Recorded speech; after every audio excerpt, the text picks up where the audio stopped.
الحمد لله رب العالمين والصلاة والسلام على أشرف الأنبياء والمرسلين أما بعد فأعوذ بالله من الشيطان الرجيم من همزه ونفخه ونفثه بسم الله الرحمن الرحيم رب اشرح لي صدري ويسر لي أمري واحلل عقدة من لساني يفقه قولي اللهم انفعنا بما علمتنا وعلمنا ما ينفعنا وزدنا علما فبشر عباد الذين يستمعون القول فيتبعون أحسنه أولئك الذين هداهم الله وأولئك هم أولو الألباب أعوذ بالله من الشيطان الرجيم بسم الله الرحمن الرحيم ولقد بوأنا بني إسرائيل مبوأ صدق ورزقناهم من الطيبات فما اختلفوا حتى جاءهم العلم إن ربك يقضي بينهم يوم القيامة فيما كانوا فيه يختلفون ولقد بوأنا بني اسرائیل مبوأ صدق اور البتہ تحقیق بوأنا ہم نے جگہ دی بنی اسرائیل کو، اسرائیل علیہ السلام جو سیدنا یعقوب علیہ السلام کا لقب ہے، ان کے بیٹوں کو، ان کی اولاد کو. اسرائیل حضرت یعقوب کا لقب ہے علیہ السلام. البتہ تحقیق ہم نے جگہ دی بنی اسرائیل کو مبوأ صدق، سچائی کی جگہ، سچائی کی جگہ، مبوأ جگہ اور صدق سچائی کی. سچائی کی جگہ سے مراد یعنی بہترین مقام، بہترین جگہ. مبوأ صدق بہت اچھا مقام، ایسی جگہ جو ان کو من پسند ہو اور بہت بڑا اللہ کا انعام ہو. یعنی بنی اسرائیل جو فرعون کے ظلم و ستم کی چکی میں پس رہے تھے، تو اللہ رب العالمین نے ان کے دشمن کو، فرعون کو، آل فرعون کو، جو ظالم لوگ تھے جو ان پر ظلم کرتے تھے، اللہ رب العالمین نے انہیں تباہ و برباد کر دیا، سمندر میں غرق کر دیا، جس طرح ہم نے پچھلے لیکچر میں پڑھا. اور اللہ تعالیٰ نے بنی اسرائیل کو پھر بلند مقام عطا کیا، اور فوری نہیں ملا، وہ کچھ عرصے کے بعد ملا. بنی اسرائیل پہلے وہ صحرا میں بھٹکتے رہے، ان کو یہ کہا گیا کہ وہ مقدس سرزمین یعنی فلسطین میں داخل ہو جائیں، لیکن انہوں نے مقدس سرزمین میں داخل ہونے سے انکار کیا، اور انہوں نے حضرت موسیٰ علیہ السلام سے کہا کہ اے موسیٰ، آپ اور آپ کا رب جا کے لڑو، ہم تو یہاں بیٹھنے والے ہیں. تو 40 سال کے لیے وہ پھر اسی صحرا میں بھٹکتے رہے. بعد میں پھر اللہ نے انہیں شام کی سرزمین، بیت المقدس وغیرہ اور مصر میں پھر اللہ نے انہیں بہت بلند مقام عطا کیا، اور پھر بنی اسرائیل میں بہت سے نبی اور رسول بھی ہوئے بنی اسرائیل میں سے، اور پھر ان میں بڑے بادشاہ بھی ہوئے، اور اللہ نے بڑا مقام دیا، دین بھی دیا، دنیا بھی دی.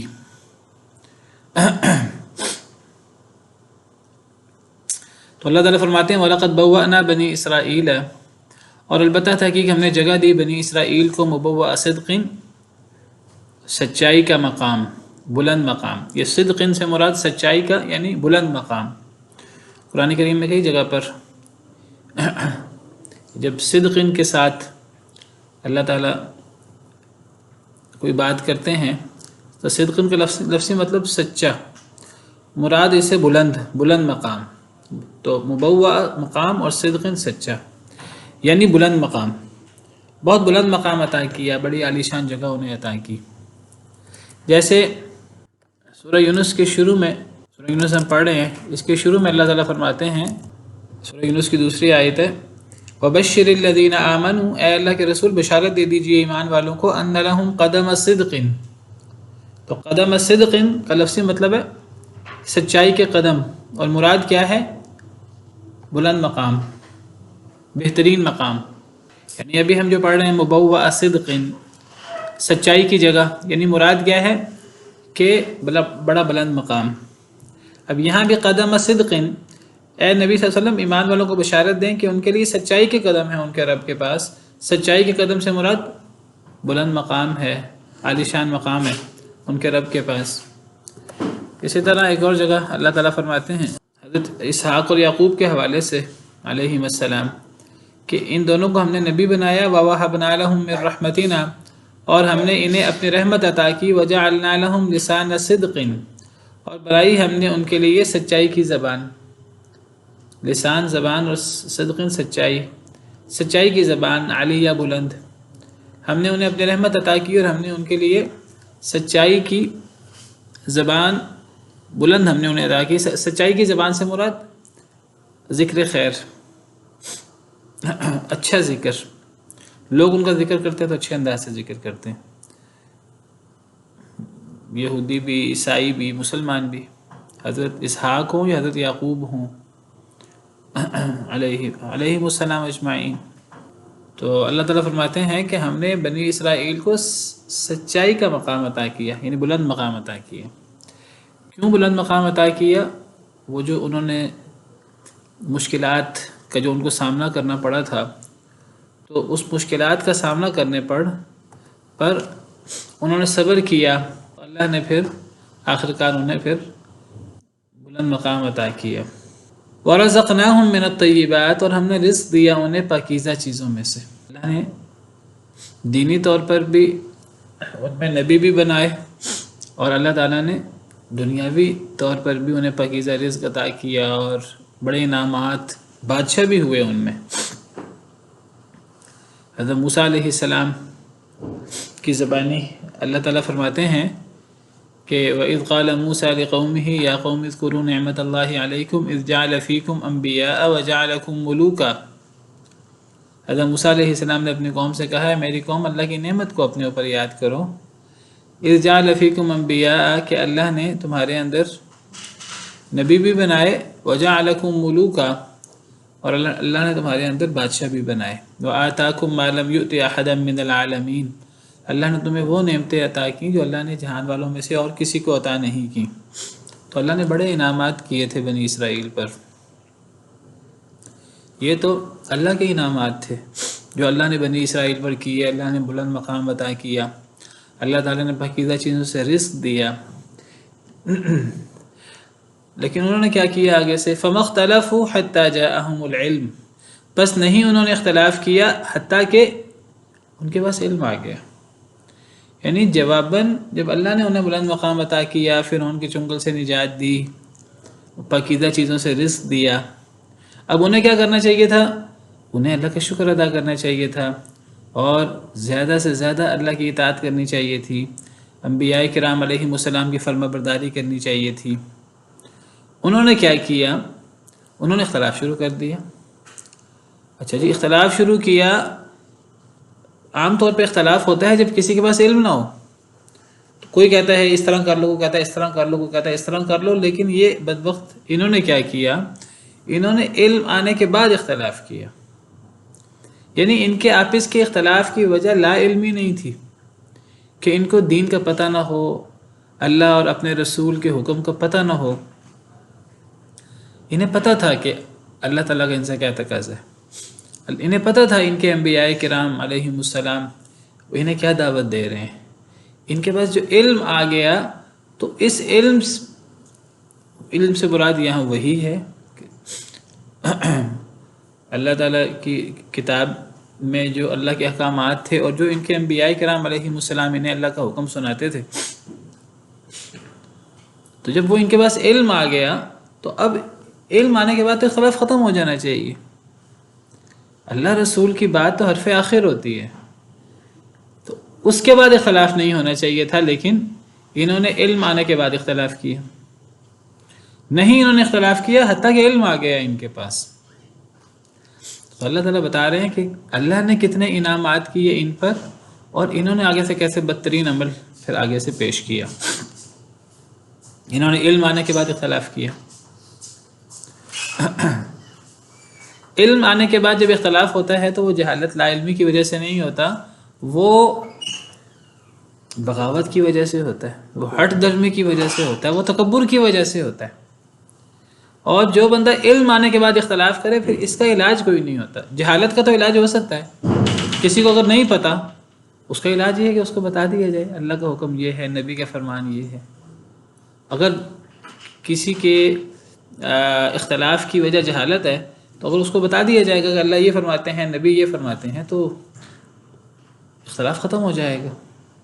لیکن اگر کسی کے اختلاف کی وجہ علم آنے کے بعد اختلاف ہے، تو پھر اس کا مطلب ہے کہ انسان کے اوپر مہر لگ چکی ہے، اور وہ انسان اللہ کا حکم نہیں ماننا چاہتا، وہ اللہ کے نبی کا حکم نہیں ماننا چاہتا۔ اب ایسے لوگ کیا کرتے ہیں؟ اب ایسے لوگوں کو اللہ کا حکم سنایا جائے، نبی کا حکم سنایا جائے، ان کے اختلاف ختم نہیں ہوتے، یہ اس میں کیڑا نکالتے ہیں، اس میں نکتہ چینی کرتے ہیں اللہ اور رسول کے حکم میں۔ یہ بات تو عقل کے خلاف ہے، یہ بات تو عام اصولوں کے خلاف ہے، یہ بات تو سائنس کے خلاف ہے، یہ بات تو سمجھ ہی نہیں آتی کیسے کریں۔ کوئی نہ کوئی اعتراض، یہ چھوٹی چھوٹی چیزوں پر یہ زور دیتے ہیں۔ براہ راست اللہ اور رسول کو تو نہیں کہہ سکتے، وہ جو اللہ اور رسول کا پیغام پہنچانے والے لوگ ہوتے ہیں، علماء، ان علماء کو بلیم کرتے ہیں، جی یہ چھوٹی چھوٹی چیزوں کے پیچھے پڑ جاتے ہیں، یہ ہمیں چین سے رہنے ہی نہیں دیتے۔ اب جنہوں نے نہیں ماننا ہوتا تو جی یہ اللہ رسول کی بات نہیں، یہ تو علماء کی اپنی ذاتی باتیں ہیں، یہ علماء میوزک سے روکتے ہیں، یہ علماء ہمیں تفریح نہیں کرنے دیتے، یہ ہمیں خوش نہیں ہونے دیتے۔ اب کیا کرنا ہوتا ہے انہوں نے کہ اللہ اور اللہ کے رسول کے احکامات کو نہ ماننے کے بہانے بنانے ہوتے ہیں۔ اب یہود نے نبی صلی اللہ علیہ وسلم کے دور میں انہوں نے ماننا نہیں تھا نبی صلی اللہ علیہ وسلم کو، اس کی وجہ ان کا حسد تھا۔ انہوں نے کہا آپس میں مشورہ کیا کہ ہم نے نہیں ماننا، اگر ہم مانیں گے تو بنی اسماعیل کی اولاد، اسماعیل علیہ السلام کی اولاد اسحاق علیہ السلام کی اولاد سے اوپر ہو جائے گی، اور یہ جو نبی آخر الزمان ہیں، یہ جو سید الانبیاء والمرسلین ہیں، اگر ہم نے ان کو مان لیا، بھئی ان کے ماننے نہ ماننے سے کیا ہوتا ہے؟ اللہ نے جس کو جو مقام دینا تھا اللہ نے تو دے دیا۔ اگر ہم مان لیں گے تو بنی اسماعیل ہم پر حاوی ہو جائیں گے، ہم نے نہیں ماننا۔ اب پھر کیا کرتے تھے کہ وہ بلا وجہ اعتراضات کرتے تھے۔ اب مسلمانوں پر اعتراض کرتے یہود اس دور میں وہ پڑھے لکھے سمجھے جاتے تھے۔ اب وہ مسلمانوں پر کیا اعتراض کرتے کہ تمہارا نبی چھوٹی چھوٹی باتیں بتاتا ہے، باتھ روم کے مسائل بتاتا ہے، پاکی پلیدی کے مسائل بتاتا ہے، استنجا وضو کے مسائل بتاتا ہے، چھوٹی چھوٹی باتیں بتاتا ہے۔ یہ اعتراض آج کون کرتا ہے؟ آپ دیکھیں آج کل کے لوگ بھی یہ اعتراض کرتے ہیں کہ جی دنیا چاند پہ پہنچ گئی ہے، ہم ابھی تک انہیں چھوٹے چھوٹے مسئلوں میں ہم الجھ رہے ہیں کہ وضو کیسے کرنا ہے، استنجا کیسے کرنا ہے۔ بھئی دنیا چاند پہ پہنچ گئی ہے تو اس کا مطلب یہ کہاں سے ہو گیا کہ انسان پاکی پلیدی چھوڑ دے؟ وہ بھی اللہ نے اس کے بھی حکم دیے ہے، وہ بھی کرنا ہے، اور اللہ رسول کی تعلیمات پر عمل بھی کرنا ہے۔ تو سب سے پہلے یہ اعتراض کس نے کیا؟ یہودیوں نے صحابہ کرام پر اعتراض کیا کہ تمہارے نبی تو چھوٹی چھوٹی باتیں جو ہیں وہ بیان کرتے ہیں۔ تو صحابہ کرام نے بجائے اس کے کہ وہ اس پر معذرت خواہانہ رویہ اختیار کرتے اور کہتے نہیں اسلام تو بڑی بڑی باتوں کو حکم بھی دیتا ہے، نہیں، صحابہ کرام نے کہا کہ ہمارے نبی تو ہمارے لیے باپ کی طرح تھے، اس طرح باپ بچوں کو چھوٹی بڑی تمام باتیں سکھاتا ہے، تو ہمیں یہ تو ہمارے دین کی خوبی ہے،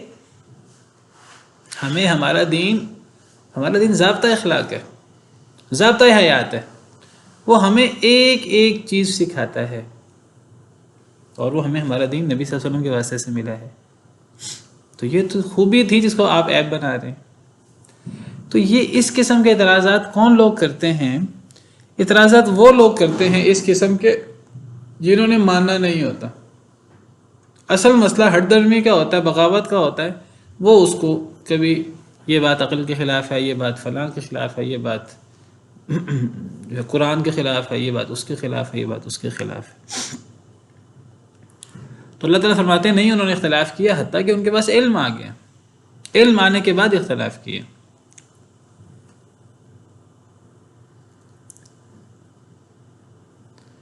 یہود نے اپنے دور میں بھی اختلاف کیا، اپنے انبیاء کرام علیہ السلام ان کو بھی تنگ کرتے رہے۔ حضرت موسیٰ علیہ السلام جن کو بڑی عزت دیتے ہیں یہود اپنے تئیں، حضرت موسیٰ تنگ ہی رہے ہیں اپنے دور میں. حضرت موسیٰ علیہ السلام نے باقاعدہ یہود سے کہا، اللہ نے قرآن میں ذکر کیا حضرت موسیٰ علیہ السلام کا شکوہ کہ وَإِذْ قَالَ مُوسَىٰ يَا قَوْمِ لِمَ تُؤْذُونَنِي وَقَدْ تَعْلَمُونَ أَنِّي رَسُولُ اللَّهِ إِلَيْكُمْ،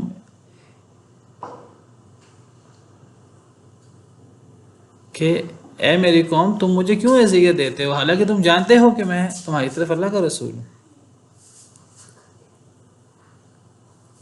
قرآن کریم میں ایک اور جگہ پر اللہ تعالیٰ فرماتے ہیں کہ حضرت موسیٰ علیہ السلام پر یہ بنی اسرائیل نے اعتراضات کر دیے، انہوں نے حضرت موسیٰ علیہ السلام کو اذیت دی. تو اللہ تعالیٰ ایمان والوں کو کہتے ہیں کہ اے ایمان والو تم بنی اسرائیل کی طرح نہ ہو جانا. یا ایھا الذین آمنوا لا تکونوا کالذین آذوا موسیٰ، اے ایمان والو ان لوگوں کی طرح نہ ہو جانا جنہوں نے موسیٰ علیہ السلام کو اذیت دی. فبرأہ اللہ مما قالوا، تو اللہ نے حضرت موسیٰ علیہ السلام کو بری کر دیا ان کے الزامات سے. وکان عند اللہ وجیہا، حضرت موسیٰ علیہ السلام تو اللہ کے ہاں بڑے وجیح، بڑے باوقار تھے. حضرت موسیٰ علیہ السلام کو نہیں چھوڑا. حضرت موسیٰ علیہ السلام کے بعد آنے والے انبیاء کرام علیہ السلام کو نہیں چھوڑا. اکثر انبیاء کو انہوں نے تکذیب کی، قتل کیا بہت سارے انبیاء و رسول کو. افکلما جاءکم رسول بما لا تہوی انفسکم استکبرتم ففریقا کذبتم وفریقا تقتلون. اللہ فرماتے ہیں کہ کیا تمہارے پاس جب بھی کوئی ایسا نبی یا رسول آیا کہ تمہیں بھایا نہیں، اس کی دعوت، اس کی باتیں تمہارے مزاج کے خلاف تھیں، تمہاری من پسند خواہش کے خلاف تھیں، تو تم نے کیا کیا؟ ایک گروہ کو تم نے قتل کر دی، ایک گروہ کو تم نے جھٹلا دیا، ایک گروہ کو تم قتل کر دیتے تھے. یہی معاملہ انہوں نے نبی کریم صلی اللہ علیہ وسلم کے ساتھ کیا. یعنی نبی کریم صلی اللہ علیہ وسلم کے آنے سے پہلے یہود نبی کے آنے کے انتظار میں تھے. اپنی کتابوں سے انہیں پتہ تھا کہ اس نبی کی صفات یہ ہے اور اس نبی نے اس علاقے میں آنا ہے، یہ علاقہ ان کی ہجرت ہوگی، اور تو وہ انتظار کر رہے تھے نبی صلی اللہ علیہ وسلم کے آنے کے. اب جب نبی صلی اللہ علیہ وسلم آ گئے تو انہوں نے انکار کر دیا. انکار کیوں کیا؟ حسد کی وجہ سے، کہ بنی اسرائیل کے بجائے بنی اسماعیل میں سے کیوں آ گئے. اب جب انہوں نے انکار کیا نبی صلی اللہ علیہ وسلم کا، تو نبی صلی اللہ علیہ وسلم کی تو صفات اور ان کی نبی صلی اللہ علیہ وسلم کی حالات، صحابہ کرام کا تذکرہ، مکہ کا تذکرہ، مدینہ کا تذکرہ، یہ چیزیں تو ان کی کتاب میں لکھی ہوئی تھیں. اب کتاب آنے کے بعد اختلاف کیا. اللہ تعالیٰ فرماتے ہیں قرآن کریم میں کہ یہ لوگ قرآن کو یا نبی صلی اللہ علیہ وسلم کو ایسے پہچانتے تھے جس طرح کوئی اپنی اولاد کو پہچانتے. مجھے بتائیے کہ کوئی شخص اپنی اولاد کو کیا بھول سکتا ہے کبھی؟ یعنی انسان دوسرے انسان سے ملتا جلتا ہے، اللہ نے شکلوں میں مشابہت بنائی ہے، تو لیکن ہر انسان کا چہرہ ایک جیسا ہوتا ہے. عام طور پہ جو صحیح سالم لوگ ہوتے ہیں، 2 آنکھیں، 2 کان، ناک، تقریباً ایک جیسے نقش و نگار ہوتے ہیں، لیکن ہر انسان کی شکل دوسرے سے مختلف ہوتی ہے. کوئی انسان جتنے بھی آپس میں مشابہ ہو جائیں، اپنی اولاد کو تو ہر ایک پہچان لیتا ہے. لاکھوں کروڑوں میں باپ اور ماں اپنی اولاد کو پہچان لیں گے. تو فرمایا یہ یہود نبی صلی اللہ علیہ وسلم کو اس طرح پہچانتے ہیں، یا قرآن کو جس طرح اپنی اولاد کو پہچانتے ہیں. الذین آتیناہم الکتاب یعرفونہ کما یعرفون ابناءہم، وہ لوگ جنہیں ہم نے کتاب دی تو وہ اس کو ایسے پہچانتے ہیں، اس کو سے مراد کتاب کو یا نبی صلی اللہ علیہ وسلم کو، صاحب کتاب کو، کما یعرفون ابناءہم جیسے اولاد کو پہچانتے ہیں. وَإِنَّ فَرِيقًا مِّنْهُمْ لَيَكْتُمُونَ الْحَقَّ وَهُمْ يَعْلَمُونَ، ایک گروہ حق چھپاتا ہے. ان سے پوچھا جائے کہ کیا یہ وہی نبی جن کا ذکر تورات میں ہے؟ کہتے تھے نہیں یہ وہ نہیں ہے، حالانکہ اندر سے انہیں پتہ تھا یہ وہی نبی ہیں. حق چھپاتے تھے. وَهُمْ يَعْلَمُونَ، اور وہ جانتے تھے، جانتے بوجھتے حق چھپاتے تھے. یہ ہے وہ چیز فَمَا اخْتَلَفُوا حَتَّى جَاءَهُمُ الْعِلْمُ. یہ یہودیانہ روش ہے کہ علم آنے کے بعد اختلاف کرنا. جہالت کی وجہ سے اختلاف ہو اس کا تو حل ہے، علم کے بعد اختلاف ہو اس کا کوئی حل نہیں ہے. اللہ معاف کرے، اللہ کے عذاب کے علاوہ. ایسے شخص پر پھر آج سمجھے دل سخت ہو گیا، مہر لگ چکی ہے. اور اللہ معاف کرے، نبی صلی اللہ علیہ وسلم نے فرمایا کہ یہ امت بھی یہود و نصارہ کے نقش قدم پر چلے گی. تو اس امت میں بھی ایسے لوگ موجود ہیں کہ علم آنے کے بعد بھی ان کے اختلاف ختم نہیں ہوتے، قرآن کریم اور صحیح حدیث مبارکہ کے باوجود اختلاف ختم نہیں ہوتا.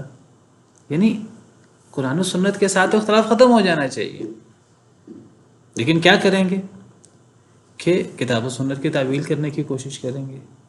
جب کوئی بندہ اس مرحلے پہ پہنچ جائے، اللہ معاف کرے، پھر ہدایت بڑی مشکل ہو جاتی ہے. اگر ہر وہ بات جو قرآن کی ہو یا حدیث کی ہو جو ہمارے مسلک کے مطابق نہ ہو، ہمارے موقف کے مطابق نہ ہو، اگر اس کو منسوخ سمجھنا ہے یا اس کی تعویل کرنی ہے، تو پھر کتاب و سنت پر پھر اس پر ایمان لانے کا پھر کیا فائدہ ہوا. اسی لیے اللہ تعالیٰ شکوہ کرتے ہیں اور اللہ فرماتے ہیں کہ ایسے لوگ بھی ہیں وَيَقُولُونَ آمَنَّا بِاللَّهِ وَبِالرَّسُولِ وَأَطَعْنَا، ایسے لوگ بھی ہیں جو دعویٰ کرتے ہیں کہ ہم اللہ پر ایمان لائے، رسول پر ایمان لائے اور ہم اطاعت کریں گے. ثم يتولى فريق منهم من بعد ذلك، لیکن اس کے بعد ایک گروہ پھر جاتا ہے. دعویٰ یہ ہے کہ ہم اللہ اور اللہ کے رسول پر ایمان لائے اور ہم اللہ رسول کی ہر بات مانیں گے، لیکن ایک گروہ پھر جاتا ہے. اللہ فرماتے ہیں وَمَا أُولَٰئِكَ بِالْمُؤْمِنِينَ، یہ لوگ مومن نہیں ہیں. وَإِذَا دُعُوا إِلَى اللَّهِ وَرَسُولِهِ لِيَحْكُمَ بَيْنَهُمْ إِذَا فَرِيقٌ مِّنْهُمْ مُعْرِضُونَ، مسلمانوں میں، مسلمان کہلانے والوں میں ایسے لوگ موجود ہیں جب انہیں اللہ رسول کی طرف بلایا جائے کہ اللہ اور رسول فیصلہ کریں، وہ منہ موڑیں گے.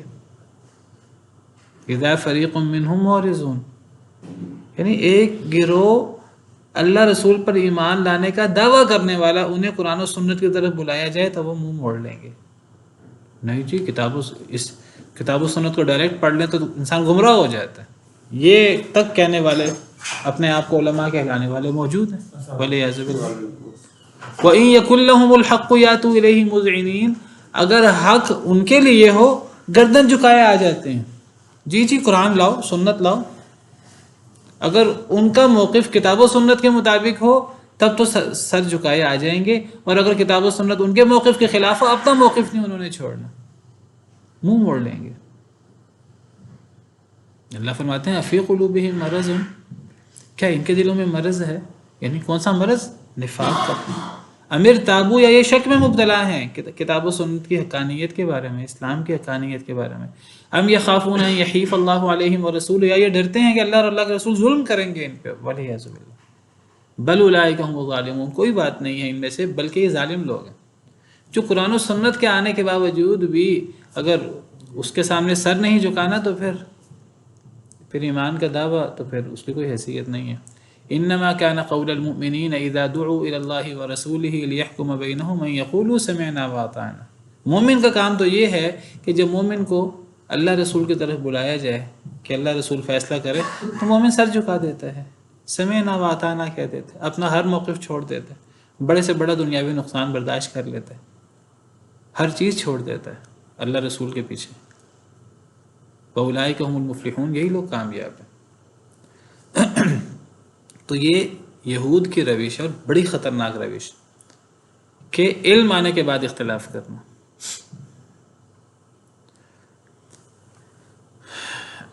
فَمَا اخْتَلَفُوا، بس نہیں انہوں نے اختلاف کیا، حَتَّى جَاءَهُمُ الْعِلْمُ، حتیٰ کہ ان کے پاس علم آ گیا. إِنَّ رَبَّكَ يَقْضِي بَيْنَهُمْ يَوْمَ الْقِيَامَةِ، اللہ فرماتے ہیں جب انہوں نے علم آنے کے بعد اختلاف کیا ہے، یہ ہٹ درمی ہے، یہ بغاوت ہے. اللہ فرماتے ہیں پھر اس کی سزا کیا ہے؟ یہ دنیا، یہ دار الجزا نہیں. ان ربک یقضی بینہم یوم القیامہ، بے شک آپ کا رب ان کے درمیان قیامت کے دن فیصلہ فرمائے گا. فیما کانوا فیہ یختلفون، جس میں یہ اختلاف کرتے تھے. اب اصل جو جزا اور سزا ہے، اصل فیصلہ کون حق پر تھا کون باطل پر تھا، یہ آخرت میں ہوگا، کیونکہ آخرت دار الجزا ہے. یہ ایک الگ بات ہے اللہ تعالیٰ دنیا میں کچھ نشانیاں دکھا دیں، اللہ دنیا میں بھی جو ہے وہ باطل سرنگوں ہو جائے اور حق کو غلبہ ہو جائے، دنیا میں بھی ہو جاتا ہے، لیکن حقیقی فیصلہ، حقیقی بدلہ وہ آخرت میں ہوتا ہے. جب نبی کریم صلی اللہ علیہ وسلم دعوت دیتے تھے، کفار آگے سے مانتے نہیں تھے، تو اللہ تعالیٰ قرآن کریم میں کیا کہتے ہیں؟ جگہ جگہ یہ انداز آپ کو ملے گا انک میتون و انہم میتون، کہ اللہ کے رسول صلی اللہ علیہ وسلم آپ نے بھی فوت ہو جانا ہے، انہوں نے بھی فوت ہو جانا ہے، ثم انکم یوم القیامت عند ربکم تختصمون، اللہ کے ہاں پھر تمہارے جھگڑے حل ہوں گے۔ اگر کسی نے نہیں ماننا تو پھر اللہ کے ہاں فیصلہ ہوگا، وہاں دودھ کا دودھ پانی کا پانی ہوگا، لیکن وہاں ماننے میں، اللہ کے ہاں ماننے میں اور دنیا میں ماننے میں زمین و آسمان کا فرق ہے۔ اگر دنیا میں مان لیا جائے تو انسان کی پچھلی کمیاں کوتاہیاں معاف ہو جاتی ہیں، انسان اپنی زندگی کے اندر توبہ کر سکتا ہے، اپنی اصلاح کر سکتا ہے، انسان نے کفر و شرک کیا ہو، خلوص دل سے انسان توبہ کر لے، معاف ہو جاتا ہے دنیا میں اگر اپنی اصلاح کر لے۔ لیکن اللہ کے پاس جانے سے پہلے ہی دنیا میں جب موت آنی ہے، ہم نے کل پڑھا تھا کہ موت کے وقت تو فرعون نے بھی کلمہ پڑھ لیا تھا، اللہ نے قبول نہیں کیا۔ کیا اب پہلے تو نافرمانی کرتا رہا اور تو فساد کرتا رہا، مرتے وقت ہر شخص کلمہ پڑھ لیتا ہے، یاد رکھیے، ہر شخص سیدھا ہو جاتا ہے، قبر کے اندر ہر شخص جو ہے وہ دہائیاں دیتا ہے، جو بھی اللہ کے عذاب کا شکار ہوتے ہیں۔ آخرت میں ہر شخص ایمان کا مظاہرہ کرے گا، قسمیں کھا کھا کر کہے گا کہ میں مومن ہوں۔ آخرت میں تو فیصلہ ہونا ہی ہونا ہے، لیکن آخرت میں جب فیصلہ ہوگا کوئی بندہ یہ نہیں کہہ سکے گا ہاں ہاں اب میں حق کو مانتا ہوں، اب اس کے اس کہنے کا کوئی فائدہ نہیں ہے، یہ فائدہ تو دنیا کے اندر ہے۔ تو اللہ فرماتے ہیں کہ انہوں نے علم آنے کے بعد اختلاف کیا، اب ان کی سزا کیا ہے؟ اللہ قیامت کے دن ان کے اختلاف کو حل کریں گے۔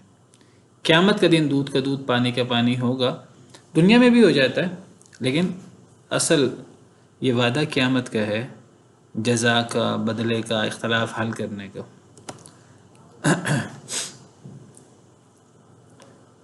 فَإِن كُنْتَ فِي شَكٍّ مِّمَّا أَنزَلْنَا إِلَيْكَ فَاسْأَلِ الَّذِينَ يَقْرَؤُونَ الْكِتَابَ مِن قَبْلِكَ، پس اگر ہیں آپ اے اللہ کے رسول صلی اللہ علیہ وسلم، فَإِن پس اگر كُنْتَ آپ ہیں، لفظی مطلب كُنْتَ تو ہے، اللہ ایک شخص کو مخاطب کر رہے ہیں، فی شکن شک میں، مما اس سے جو، انزلنا ہم نے نازل کیا، الیک تیری طرف، فاسأل الذین یقرؤون الکتاب من قبلک تو سوال کریں ان لوگوں سے جو پڑھتے ہیں کتاب کو آپ سے پہلے، لقد جاءک الحق من ربک البتہ تحقیق آ چکا حق آپ کے پاس آپ کے رب کی طرف سے، فلا تکونن من الممترین پس ہرگز نہ آپ ہو جائیں شک کرنے والوں میں سے۔ پچھلی آیت کریمہ میں اللہ نے یہود کا ذکر کیا، بنی اسرائیل کا ذکر کیا۔ اللہ کہتے ہیں ہم نے بڑے بلند مقام عطا کیا فرعون کے غرق کرنے کے بعد، فرعون سے نجات دینے کے بعد، بڑی ان کو پاکیزہ چیزوں سے رزق دیا، لیکن انہوں نے کیا کیا؟ انہوں نے اختلاف کیا، اور علم کے آنے کے بعد اختلاف کیا۔ ان کا فیصلہ اللہ قیامت کے دن فرمائیں گے۔ اب بنی اسرائیل کا ذکر کر کے پھر اللہ تعالیٰ مخاطب کرتے ہیں نبی صلی اللہ علیہ وسلم کو کہ اگر آپ کو شک ہے اس بارے میں جو ہم نے آپ کی طرف نازل کیا، تو آپ ان سے سوال کریں جو لوگ آپ سے پہلے کتاب پڑھتے تھے۔ نبی صلی اللہ علیہ وسلم سے پہلے کون کتاب پڑھتا تھا؟ یہود و نصارہ۔ اگر آپ کو شک ہے اس کے بارے میں جو ہم نے نازل کیا، کیا نبی کو شک ہو سکتا ہے؟ نبی کو تو وحی کے بارے میں جو اللہ تعالیٰ نبی پر، سب سے پہلے تو وحی نبی پر اترتی ہے نا، وہ قرآن کی صورت میں وحی جلی ہو، وحی مطلوب ہو، یا وحی خفی ہو سنت کی صورت میں جس کو وحی غیر مطلوب کہتے ہیں، قرآن ہو یا سنت ہو، تو وہ نبی پر اترتا ہے اور نبی پھر آگے امت کو بتاتا ہے۔ تو اگر آپ ہیں شک میں اس بارے میں جو ہم نے آپ کی طرف نازل کی ہے، قرآن یا سنت یعنی وحی، اللہ کے احکامات، اگر آپ شک میں ہیں تو آپ ان لوگوں سے سوال کریں جو آپ سے پہلے کتاب پڑھتے ہیں۔ تو نبی کو تو شک ہو نہیں سکتا، تو پھر یہاں مراد ہم کہیں گے کہ خطاب نبی سے ہے، مراد امت ہے، کیونکہ نبی کے بارے میں تو امکان ہی نہیں ہے نبی کو شک ہو، کیونکہ نبی تو سب سے پہلے ایمان لانے والا ہوتا ہے۔ پچھلے دنوں اس موضوع پر ہم نے تفصیل سے بات کی کہ فوراً ایمان لانا اور سب سے پہلے ایمان لانے کی اہمیت کیا ہے، اور سب سے پہلے کون ایمان لاتا ہے؟ نبی ایمان لاتے ہیں۔ اور اللہ تعالیٰ نبی سے کہتے ہیں کہ وَأُمِرْتُ أَنْ أَكُونَ أَوَّلَ مَنْ أَسْلَمَ، میں نے آپ کے سامنے قرآن کی آیت پیش کی تھی، اللہ نے نبی سے کہلوایا ہے نبی آپ اعلان کر دیجیے وَأُمِرْتُ مجھے حکم دیا گیا أَنْ أَكُونَ أَوَّلَ مَنْ أَسْلَمَ میں سب سے پہلا مسلمان بنوں۔ اور نبی صلی اللہ علیہ وسلم کے حوالے سے سورہ نعام میں ہی آخر میں موجود ہے کہ وَبِذَلِكَ أُمِرْتُ وَأَنَا أَوَّلُ الْمُسْلِمِينَ، مجھے اسی بات کا حکم دیا گیا ہے توحید کا، وَأَنَا أَوَّلُ الْمُسْلِمِينَ، اور میں پہلا مسلمان ہوں۔ سب سے پہلا مسلمان اور مومن نبی ہوتا ہے، مومنوں کا اور مسلمانوں کا امام، وہ تو نبی ہوتا ہے، امام المتقین۔ تو نبی تو کبھی بھی شک میں مبتلا نہیں ہوتا، نبی سے بڑھ کر تو کسی کو یقین نہیں ہوتا۔ تو نبی کو خطاب کیا گیا ہے، اور یہ قرآن کریم میں آپ کو عام طور پہ یہ انداز ملے گا، خطاب نبی کا ہوتا ہے، مراد نبی کے ذریعے امت، کیونکہ جب نبی کو مخاطب کیا جائے تو نبی اصل میں پوری امت کا نمائندہ ہے۔ تو اللہ کا اپنا انداز ہے، اللہ تعالیٰ بعض دفعہ نبی کو مخاطب کرتے ہیں، مراد پوری امت ہوتی ہے۔ جیسے آپ کو میں اس کی مثال دیتا ہوں، جیسے یہاں ہے، اس کی بہت زیادہ مثالیں ہیں قرآن کریم میں۔ مثال کے طور پر یا ایھا النبی اذا طلقتم النساء فطلقوهن لعدتهن، کیا مطلب ہے؟ یا ایھا النبی، اے نبی صلی اللہ علیہ وسلم، اذا طلقتم النساء، طلقتم کا کیا مطلب ہے؟ جب تم سب طلاق دو۔ اذا طلقتم النساء، یہ نہیں کہ اذا طلقت النساء، یعنی نبی، اگر نبی کو مخاطب کیا جائے، نبی ایک شخص ہے نا، تو عربی زبان میں جب ایک شخص کو مخاطب کرنا ہوتا ہے تو کون سا صیغہ آتا ہے؟ واحد مذکر حاضر کا، 7واں صیغہ آتا ہے واحد مذکر حاضر کا۔ اور فعل ماضی میں اگر 7واں صیغہ واحد مذکر حاضر کا صیغہ لانا ہو تو وہ کیسے آتا ہے؟ وہ علمتا، فعلتا، تا زبر تا کے ساتھ آتا ہے، قلتا۔ تو یہ دیکھیے، اگر ایک شخص کو مخاطب کرنا ہو، نبی کو مخاطب کرنا ہو، تب ہونا چاہیے یہ قلتا کی طرح، طلقتا، یا ایھا النبی، اے نبی، جب آپ طلاق دیں تب طلقتا ہونا چاہیے۔ لیکن قرآن یہ سورۃ طلاق کی پہلی آیت ہے، اللہ کیا فرماتے ہیں؟ اذا طلقتم النساء یا ایھا النبی، اب طلقتم یہ کون سا صیغہ ہے؟ یہ جمع کا صیغہ ہے۔ کیا مطلب؟ طلقتم سب لوگوں کو مخاطب کیا گیا، سب ایمان والوں کو، لیکن یہ نہیں کہا یا ایھا الذین آمنوا اذا طلقتم النساء، اے ایمان والو جب تم طلاق دو، نہیں، مخاطب کیسے کیا؟ یا ایھا النبی، یعنی یا ایھا الذین آمنوا کہہ کر مخاطب کریں اللہ ایمان والوں کو، تو ایمان والے مراد ہوتے ہیں، اور اللہ یا ایھا النبی کہہ کر جمع کے صیغے سے مخاطب کریں تو یا تو ہم کہیں گے اللہ تعالیٰ نے نبی کو جمع کے صیغے سے مخاطب کیا عزت کے ساتھ، یا ہم کہیں گے کہ اللہ تعالیٰ نے خطاب نبی کو کیا ہے اور پھر اللہ نے آگے مسلمانوں کو مخاطب کر دیا ہے۔ تو اصل میں نبی کو، ایک نبی کو مخاطب کرنا، یہ ایک لحاظ سے پوری امت کو مخاطب کرنا ہوتا ہے، کیونکہ نبی پوری امت کا ریپریزنٹیٹیو ہوتا ہے، پوری امت کا نمائندہ ہوتا ہے۔ جیسے اگلی صورت میں ہے، اس میں خالی یا نبی لما تحرمو ہے، نہیں، وہاں تو نبی صلی اللہ علیہ وسلم ہی مراد ہے، کیونکہ وہ معاملہ نبی صلی اللہ علیہ وسلم کا تھا، اس میں نبی بھی مراد تھے اور امت بھی مراد تھی۔ کئی جگہ نبی کو مخاطب کیا جائے تو وہاں نبی مراد نہیں ہوتے، امت مراد ہوتی ہے۔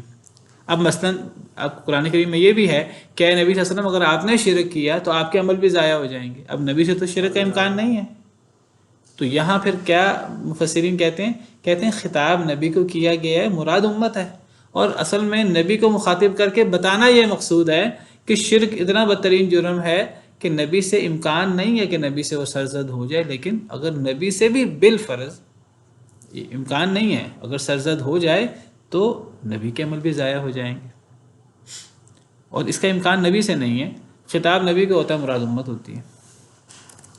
تو یہ قرآن کریم میں آپ کو بہت ملے گا، بہت زیادہ ملے گا کہ مخاطب نبی ہوتے ہیں، مراد امت ہوتی ہے۔ تو فَإِن كُنْتَ فِي شَكٍ سے کوئی یہ نہ سمجھے کہ نبی صلی اللہ علیہ وسلم بھی شک میں مبتلا ہو جاتے تھے۔ نبی صلی اللہ علیہ وسلم سے بڑھ کر یقین اور ایمان کس کو تھا؟ تو ہم کہیں گے کہ خطاب نبی کو ہے اور مراد آپ کی امت ہے۔ پس اگر ہیں آپ شک میں، نبی مراد نہیں ہے، ہر امت ہی مراد ہے، کہ اگر امت میں سے کوئی شخص بھی شک میں مبتلا ہو، کسی کو کبھی شک و شبہ آ جائے، شیطان ہر وقت ساتھ لگا ہے وسوسہ ڈالنے کے لیے، کسی کے دل میں وسوسہ آ جائے پتہ نہیں قرآن سچی کتاب ہے کہ نہیں، یہ سنت سچی ہے کہ نہیں، تو اللہ تعالیٰ کہتے ہیں یہود و نصارہ سے پوچھ لو، ان کی کتابوں میں قرآن کی اور نبی صلی اللہ علیہ وسلم کی صداقت کی گواہیاں موجود ہیں، ان میں جو انصاف پسند ہوگا وہ حق کی گواہی دے گا، ان کی کتابوں میں لکھا ہوا ہے، نبی کی صفات ان کی کتابوں میں موجود ہیں۔ قرآن کی صفات ان کی کتابوں میں موجود ہیں، نبی صلی اللہ علیہ وسلم کے نام کئی یہ یہود و نصارہ کی کتابوں میں موجود ہے، آپ کا نام احمد یہ انجیل میں موجود ہے، اور نبی صلی اللہ علیہ وسلم کا نام بشیر و نذیر، اور یہ آپ کی کئی صفات کتاب تورات و انجیل میں موجود تھیں۔ نبی صلی اللہ علیہ وسلم کے والد کیسے ہوں گے، والدہ کیسی ہوں گی، اور آپ کہاں پیدا ہوں گے، کہاں آپ ہجرت کریں گے، اور تقریباً زمانے کا بھی اس کے بارے میں بھی اشارات تورات و انجیل میں موجود تھے۔ اسی لیے تو یہودی باقاعدہ مدینہ میں آ کر آباد ہوئے تھے، اور یہود کہتے تھے باقاعدہ کہ نبی آنے والا ہے۔ اصل میں یہود تھوڑے تھے اور انصار زیادہ تھے، اور یہود انصار کو لڑاتے رہتے تھے اور کہتے تھے کہ عنقریب ہمارا نبی آنے والا ہے، تم ہم سے لڑتے ہو، تو جب ہمارا نبی آ جائے گا تو ہم تمہیں پھر بتائیں گے، پھر ہم نبی کے ساتھ تو جب ہم نبی کے ساتھ مل کر تم سے لڑیں گے تو تم لازماً شکست کھاؤ گے۔ تو اللہ قرآن میں فرماتے ہیں وَكَانُوا مِن قَبْلُ يَسْتَفْتِحُونَ عَلَى الَّذِينَ كَفَرُوا، وہ کافروں پر فتح طلب کیا کرتے تھے، فتح کے دعوے کیا کرتے تھے، عنقریب نبی آنے والا ہے تو ہم فتح یاب ہوا کریں گے۔ لیکن اللہ فرماتے ہیں فَلَمَّا جَاءَهُم مَا عَرَفُوا كَفَرُوا بِهِ، جب آ گیا وہ نبی جس کو انہوں نے پہچان بھی لیا، فَلَمَّا جَاءَهُم مَا عَرَفُوا، جب آ گیا وہ نبی جس کو پہچان بھی لیا انہوں نے، كَفَرُوا بِهِ، تو انہوں نے کفر کر دیا۔ فَلَعنَةُ اللَّهِ عَلَى الْكَافِرِينَ، اللہ کی لعنت ہو کافروں پر، اللہ کی لعنت ہو یہ حق چھپانے والوں پر۔ انہوں نے پھر کفر بھی کیا، انہوں نے پھر حق بھی چھپایا، اور جو حق چھپاتا ہے اس پہ لعنت ہوتی ہے اللہ کی۔ اللہ قیامت کے دن اس کو آگ کی لگام پہنائیں گے، حدیث مبارکہ میں آتا ہے۔ تو یہود کی کتابوں میں حقانیت موجود ہے، نبی صلی اللہ علیہ وسلم کی، قرآن کی، اسلام کی، نبی صلی اللہ علیہ وسلم کی بشارتیں موجود ہیں۔ اگر کسی کو شک ہے تو کسی صاحب انصاف یہودی سے پوچھ لے، تورات و انجیل پڑھ لے۔ تو اگر آپ کو شک ہے اس بارے میں جو ہم نے آپ کی طرف نازل کیا تو آپ سوال کریں ان لوگوں سے جو کتاب پڑھتے تھے آپ سے پہلے۔ لَقَدْ جَاءَكَ الْحَقُّ مِن رَبِّكَ، البتہ تھا کہ آپ پر آپ کے رب کی طرف سے حق آ چکا ہے۔ ہر امتی اگر کسی کو شک ہو جائے تو وہ جان لے کہ یہ شک والی بات نہیں ہے، قرآن و سنت یہ حق والی بات ہے۔ فَلَا تَكُونَنَّ مِنَ الْمُمْتَرِينَ، پس ہرگز نہ آپ ہو جائیں شک کرنے والوں میں سے۔ خطاب نبی کو ہے، مراد امت ہے، امت میں سے کوئی شخص شک نہ کرے قرآن و سنت پر، اس کی حقانیت پر۔ کسی کو شک ہو جائے تو تورات و انجیل میں بھی اسلام کی حقانیت موجود ہے، قرآن کی حقانیت موجود ہے، نبی صلی اللہ علیہ وسلم کی حقانیت موجود ہے۔ دیکھیں قرآن کریم پڑھیں تو قرآن کریم کتنے زوردار طریقے سے، یعنی کسی قسم کی شک و شبہ کی گنجائش ہی نہیں ہے، لیکن قرآن کریم پڑھنے سے یہ باتیں، ان باتوں کا ہمیں علم ہوگا۔ ہمارا مسئلہ یہ ہم قرآن پڑھتے نہیں ہیں، اور اصل چیز کیا ہے؟ اصل چیز یقین ہے، ایمان۔ کل بھی جس میں بات ہو رہی تھی، اصل چیز ہے ایمان اور یقین اللہ کے وعدوں پر، اللہ اور رسول کی باتوں پر۔ یعنی ہم یہ سمجھیں کہ جو اللہ کے احکامات ہیں یہ حقیقت طور پہ اللہ کے احکامات ہیں، یہ نہ ہو کہ ہمارے ذہن میں ہو پتہ نہیں اللہ کا حکم ہے کہ نہیں، پتہ نہیں نبی نے یہ فرمایا کہ نہیں فرمایا۔ اللہ تعالیٰ قرآن میں کتنے یعنی یقین کے ساتھ اللہ فرماتے ہیں سورۃ انزلناہا وفرضناہا، سورہ نور کے شروع میں یہ صورت ہے، ہم نے اس کو نازل کیا ہے، ہم نے اس کو مقرر کیا ہے، مسلمانوں تم پر اس کے احکامات پر تم نے عمل کرنا ہے۔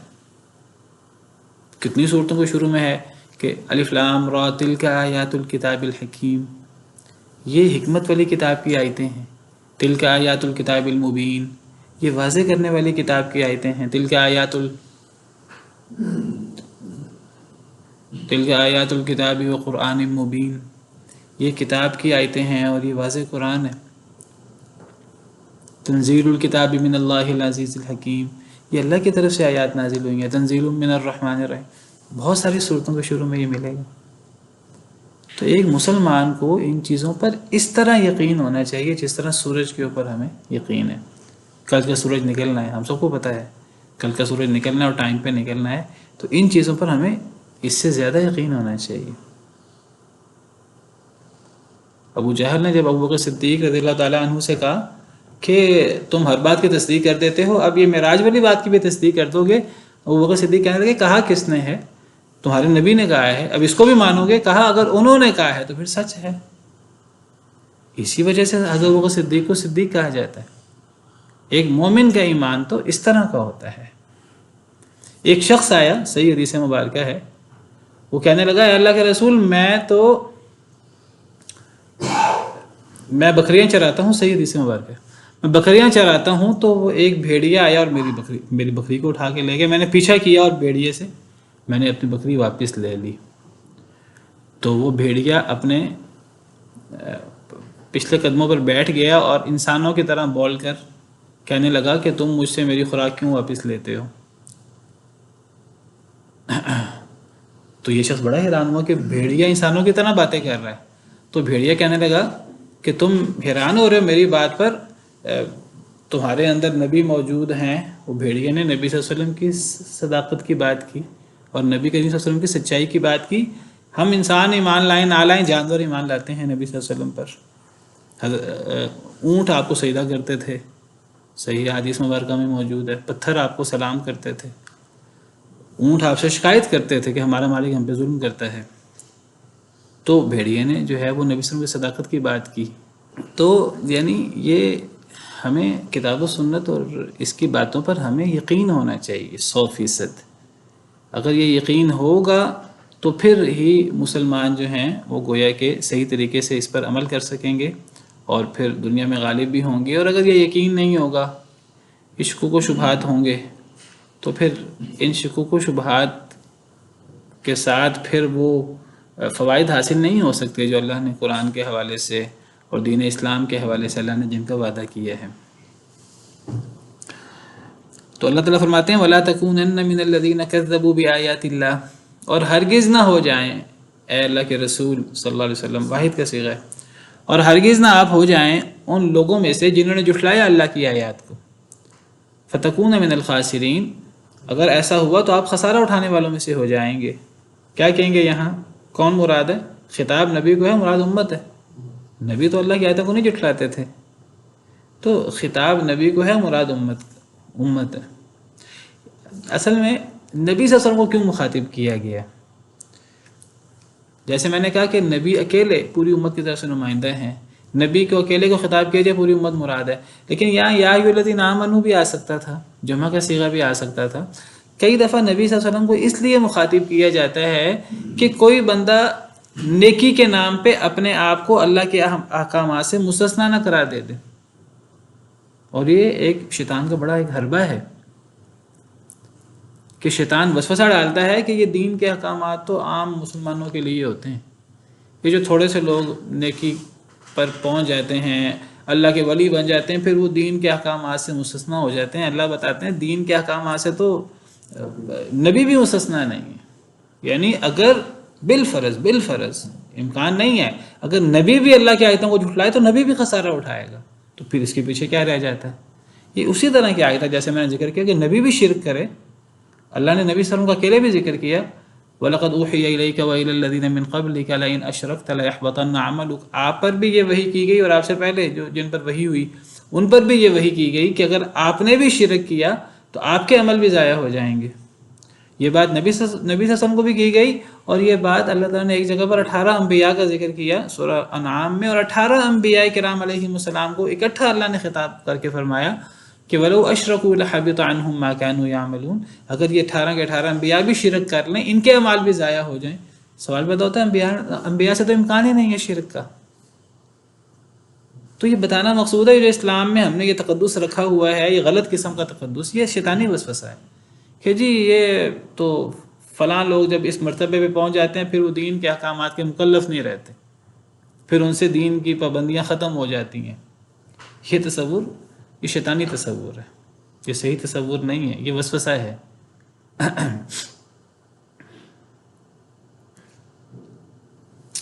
تو خطاب نبی کو ہے، مراد امت ہے۔ ہرگز نہ ان لوگوں میں سے ہو جائیں جنہوں نے اللہ کی آیتوں کو جھٹلایا، فَتَكُونَ مِنَ الْخَاسِرِينَ، ورنہ آپ خسارہ اٹھانے والوں میں سے ہو جائیں گے۔ إِنَّ الَّذِينَ حَقَّتْ عَلَيْهِمْ كَلِمَةُ رَبِّكَ لَا يُؤْمِنُونَ، بے شک وہ لوگ حق ہو گئی ان پر آپ کے رب کی بات، وہ ایمان نہیں لائیں گے۔ جن لوگوں پر اللہ کی بات حق ہو گئی تو وہ کبھی ایمان نہیں لائیں گے۔ کون سی بات اللہ کی حق ہو گئی؟ تقدیر کی بات۔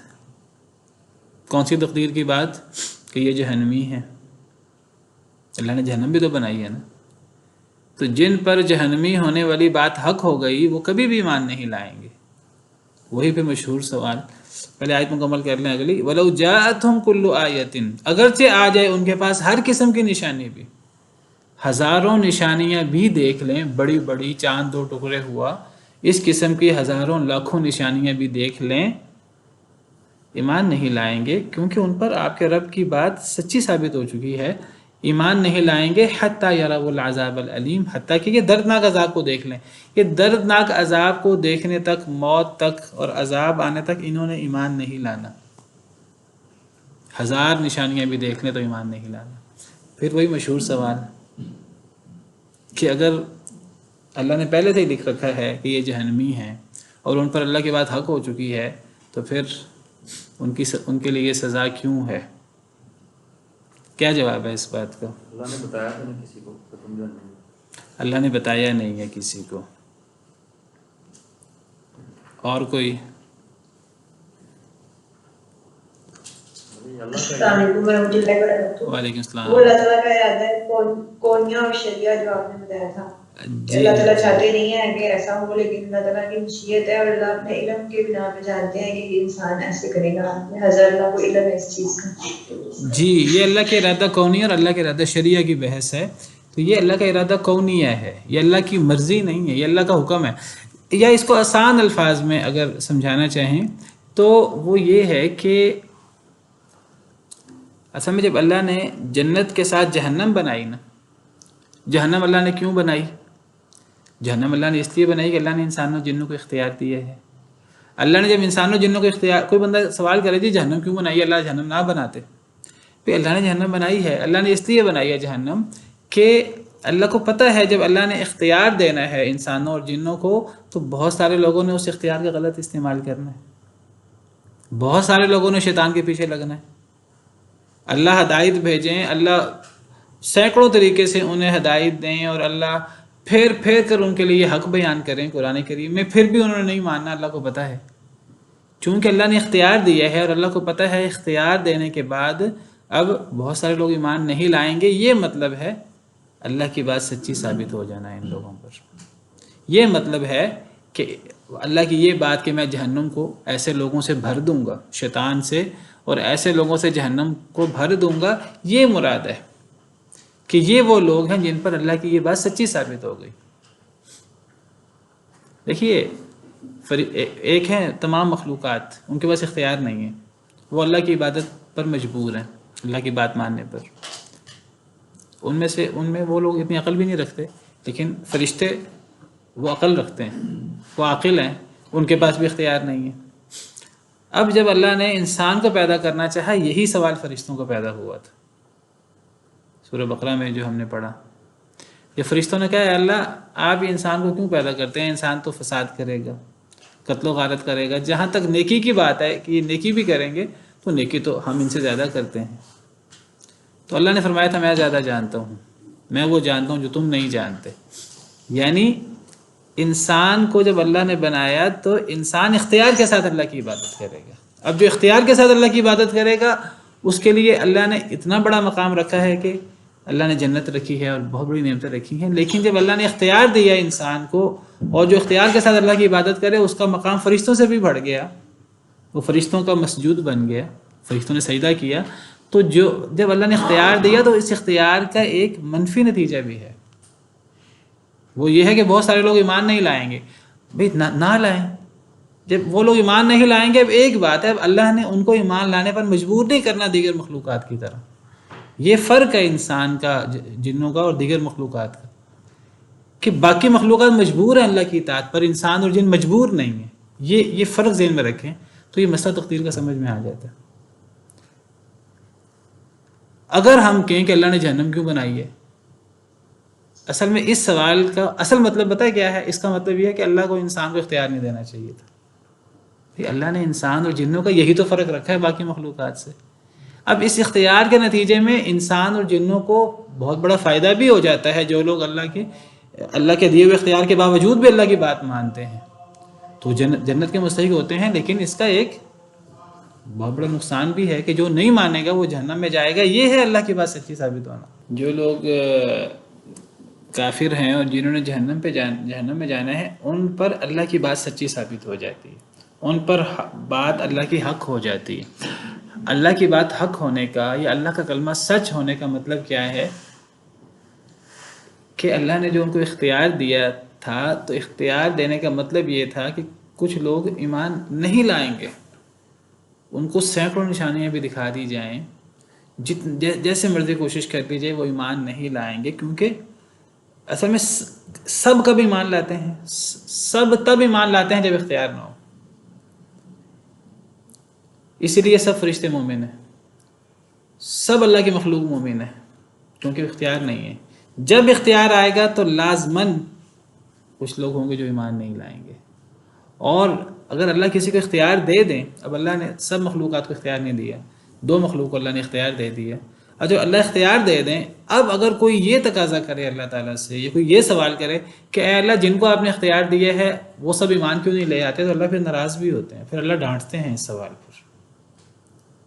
یہ اب ہمارا وقت ختم ہو گیا ہے، کل اس کو تفصیل سے پڑھیں گے ہم نے ابھی آیت نمبر 95 96 97 پڑھی ہے، یا آیت نمبر 99 میں اللہ نے یہی بات کی ہے، وَلَوْ شَاءَ رَبُّكَ لَآمَنَ مَنْ فِي الْأَرْضِ كُلُّهُمْ جَمِيعًا، اگر اللہ چاہتا تو زمین والے سارے ایمان لے آتے۔ کئی لوگ کہتے ہیں سارے ایمان کیوں نہیں لاتے؟ اللہ فرماتے ہیں اگر اللہ چاہتا تو سارے ایمان لے آتے۔ کب؟ جب اللہ اختیار نہ دیتا۔ اب جب اللہ نے اختیار دے دیا ہے، اب اگر کوئی یہ تقاضا کرے کہ سارے ہی ایمان لے آئیں، سارے انسان، سارے جن، تو پھر اللہ تعالیٰ کیا کہتے ہیں؟ افانت تکرہ الناس حتی یکونوا مؤمنین۔ اے نبی صلی اللہ علیہ وسلم بھی کئی دفعہ ہم نے سورہ نام میں بھی پڑھا، بلکہ وہاں اللہ نے ایک جگہ تنبیہ بھی کی نبی صلی اللہ علیہ وسلم کو کہ اگر آپ یہ چاہتے ہیں سارے ایمان لے آئیں تو آپ ان کو اگر سرنگ کھود کے دے سکتے ہیں تو سرنگ کھود کے آسمان پہ سیڑھی لگا کر اگر آپ ان کے لیے نشانی لا سکتے ہیں تو لے آئیں۔ اللہ چاہتا تو سب کو ہدایت دیتا تھا، تو آپ جاہلوں میں سے نہ ہوں۔ وہاں الفاظ سخت ہیں، فلا تکونن من الجاہلین۔ یہاں بھی اللہ فرماتے ہیں افانت تکرہ الناس حتی یکونوا مؤمنین، کیا آپ لوگوں کو ایمان لانے پر مجبور کرنا چاہتے ہیں؟ یعنی یہ کہنا کہ سب مسلمان ہو جائیں، کیا مطلب ہے اس کا؟ کہ اللہ جبراً سب کو مسلمان کر دے۔ بھئی اگر اللہ جبراً سب کو مسلمان کر دے اور جبراً سب کو مسلمان کرنا، تو اختیار کہاں گیا؟ اصل میں جو اختیار ہے انسان اور جن کا، یہاں سے سارا معاملہ چینج ہوتا ہے۔ جب اللہ نے طے کر دیا کہ میں نے انسان اور جن کو اختیار دیا ہے، تو اس اختیار دینے کا مطلب ہے جہنمی ہوں گے، دنیا ادھر کی ادھر ہو جائے جہنمی ضرور ہوں گے، اور یہ مطلب ہے اللہ کی بات سچی ہونے کا۔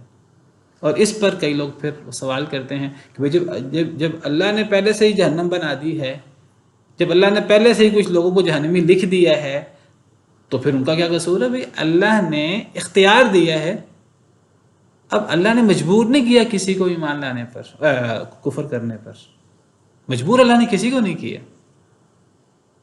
شیطان کو کیا اللہ نے مجبور کیا کہ شیطان اللہ کی نافرمانی کر؟ اللہ نے مجبور نہیں کیا، شیطان نے خود یہ سرکشی اختیار کی۔ فرعون کو، نمرود کو اللہ نے مجبور کیا۔ اللہ ہم میں سے بھی کسی کو نہ ایمان لانے پر مجبور کرتے ہیں، کیا ہم میں سے کوئی ایمان لانے پر مجبور ہے؟ کوئی مجبور نہیں ہے۔ جس طرح ہم میں سے کوئی ایمان لانے پر مجبور نہیں ہے، ہم میں سے، اللہ معاف کرے، انسانوں میں سے جو کفر کرتے ہیں اور اللہ کے نافرمانی کرتے ہیں، وہ اس پر کوئی جبر نہیں ہے کسی پر۔ آپ بتائیے، نماز کا وقت ہے، ہماری نماز ہونے والی ہے، آپ نماز اپنی مرضی سے پڑھیں گے، اور جو نہیں پڑھے گا وہ اپنی مرضی سے چھوڑے گا، تو جزا اور سزا تو ہوگی۔ اور اگر اللہ یہ کہہ دیں کہ جو نماز نہیں پڑھتا ہے، میں نے لکھ دیا ہے کہ وہ نماز نہیں پڑھے گا، اور اللہ نے اپنے علم سے لکھا ہے۔ اب اگر اللہ نے لکھ دیا ہے کہ جو اللہ کے دیے ہوئے اختیار کے بعد ایمان نہیں لائیں گے، اللہ نے لکھ دیا کہ وہ جہنمی ہے، اور اللہ نے جہنم پہلے بنا دی اپنے علم کی بنا پر، اور اللہ نے وہاں کفار کے ٹھکانے بھی اللہ نے پہلے سے طے کر دیے ہیں، تو یہ تو اللہ کا علم ہے۔ تو اس پر کبھی ہمیں سوالات پیدا نہیں ہونے چاہیے۔ یہ ایک ایسا مسئلہ ہے جو اکثر پیدا ہوتا رہتا ہے۔ جی مس نورین۔ السلام علیکم۔ وعلیکم السلام ورحمۃ اللہ۔ استاد، اسی اختیار کے حوالے سے سوال ہے، جیسے کچھ لوگ کہتے ہیں کہ فلاں جو ہے نا جادو کی وجہ سے بالکل بے بس ہو گیا ہے، تو بار بار ذہن میں یہ سوال آتا ہے کہ جب اللہ تعالیٰ نے امتحانی انسان کے اختیار پہ رکھا ہے، تو کیسے جادو کو اتنا بے بس کر سکتا ہے کہ نہ وہ نماز پڑھے اور نہ دوسرے فرائض انجام دے اور برائیوں میں پڑ جائے؟ تو یہ ذرا سمجھ میں نہیں آتا کہ یہ ایسے کیسے ہو سکتا ہے۔ دیکھیے، ایک طرف اللہ نے کچھ اللہ کے تشریعی امور ہیں، شرعی امور، اس میں اللہ نے اختیار دیا ہوا ہے، کچھ اللہ کے تکوینی امور ہیں۔ یہ وہی ارادہ کونیہ اور ارادہ شرعیہ کی بحث آ جائے کہ کچھ تکوینی امور ہیں. یہ زندگی موت تکوینی امور میں سے ہے، یہ بیماری اور صحت یہ تکوینی امور میں سے ہے. تو جب دیکھیے جب کسی پر بیماری آتی ہے، یہ جو ہمیں اختیار ہے شرعی امور میں ہے، ہمارے سامنے ہدایت آئے ہم نے ماننا ہے کہ نہیں ماننا، لیکن یہ بیماری اور صحت میں ہمارے پاس اختیار نہیں ہے. یہ زندگی موت میں ہمارے پاس اختیار نہیں ہے. ہم نے مالدار کے گھر پیدا ہونا کہ غریب کے گھر پیدا ہونا، مسلمان کے گھر پیدا ہونا، کافر کے گھر پیدا ہونا، یہ ہمارے پاس اختیار نہیں ہے. یہ تکوینی امور میں سے ہے. تو کسی کو اللہ اتنا بیمار کر دیں کہ وہ بیماری کی وجہ سے وہ نماز نہ پڑھ سکے، اور کسی کو اللہ یہ روحانی کسی ایسی بیماری میں مبتلا کر دے، یہ جادو وغیرہ، کہ وہ نماز نہ پڑھ سکے، کوئی ایسی وجہ، وہ اگر ایسی صورت ہوگی تو وہ اس بندے پر، وہ بندہ اتنا مکلف بھی نہیں ہوگا. مکلف وہی ہوگا جو اپنے اختیار سے نماز چھوڑے. تو ایسی چیزیں ہو جاتی ہیں جادو سے، بیماری سے. جادو کے علاوہ جو جسمانی بیماری ہیں ان سے بھی کئی دفعہ انسان نماز نہیں پڑھ سکتا. تو یہ تکوینی امور ہیں، جادو ہو جاتا ہے اور اس قسم کی چیزیں ہو جاتی ہیں. سبحان ربک رب العزت عما یصفون وسلام علی المرسلین والحمد للہ رب العالمین.